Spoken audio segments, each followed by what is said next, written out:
झारखंड प्रदेश के अंदर जिस प्रकार से झारखंड मुक्ति मोर्चा और उनके घटक दल कांग्रेस और आरजेडी की सरकार अभी है, यह वर्तमान सरकार झारखंड के जनता के हित में एक भी विचार न करते हुए ऐसे विषयों पर जो है विचार कर रही है। जिस प्रकार से पिछले दिनों 2 तारीख को झारखंड विधानसभा के अंदर यह सरकार ने अल्पसंख्यक के लिए जो है नमाज अदा करने के लिए एक कमरे का आवंटन करता है।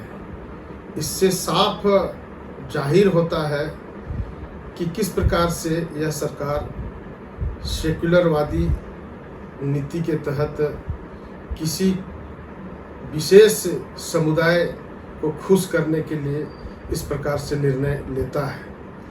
और झारखंड विधानसभा हो या देश के अन्य कोई भी विधानसभा हो, वहाँ पर इन सारे बातों को ध्यान में रखते हुए यह जो है कई चीज़ें कुछ नियमों के आधार पर चलता है, कुछ चीज़ें परंपराओं के आधार पर भी चलता है। तो आज तक देश के किसी भी प्रदेश में किसी खास विशेष वर्ग के लिए ऐसा कोई भी प्रावधान नहीं किया गया, लेकिन झारखंड की सरकार ऐसा निर्णय लिया है जिसके चलते झारखंड के जनता, झारखंड के कई वर्ग के लोग इससे बहुत ही नाराज हैं। और झारखंड के लोगों के, झारखंड के जनता के भावनाओं के आधार पर भारतीय जनता पार्टी आज ऐसे निर्णय लिए गए विषयों पर धरना प्रदर्शन विधानसभा के समक्ष शांतिपूर्ण ढंग से करने का निर्णय लिया।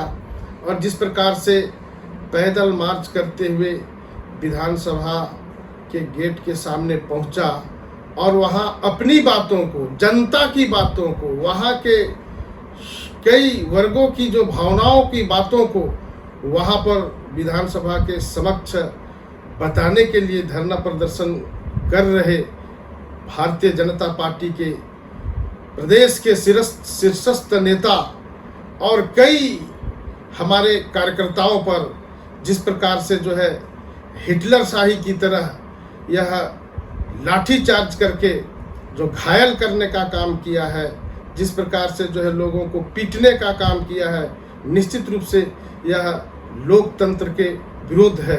लोकतंत्र में सबको जो है अपनी बात रखने का एक अधिकार है। निश्चित रूप से ऐसे विषयों पर विधानसभा या तो सरकार के लोगों को बात करनी चाहिए, लेकिन वो ऐसा नहीं किया।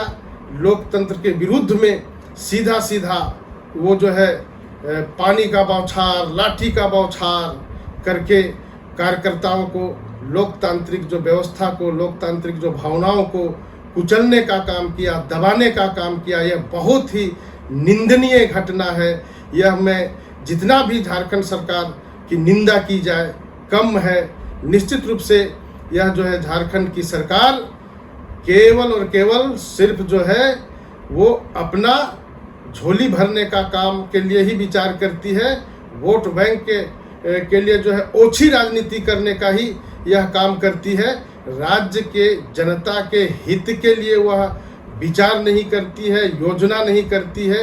और वो झारखंड जनजाति बहुल राज्य है।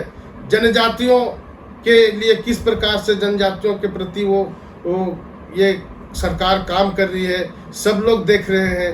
पूरे प्रदेश में किस प्रकार से जनजाति समुदाय को जो है वह धोखा देने का, बरगलाने का, भरमाने का काम कर रहा है। इसलिए यह जो है सरकार को तनिक भी, एक क्षण भी टिके रहने का जरूरत नहीं है, ऐसा मेरा मानना है।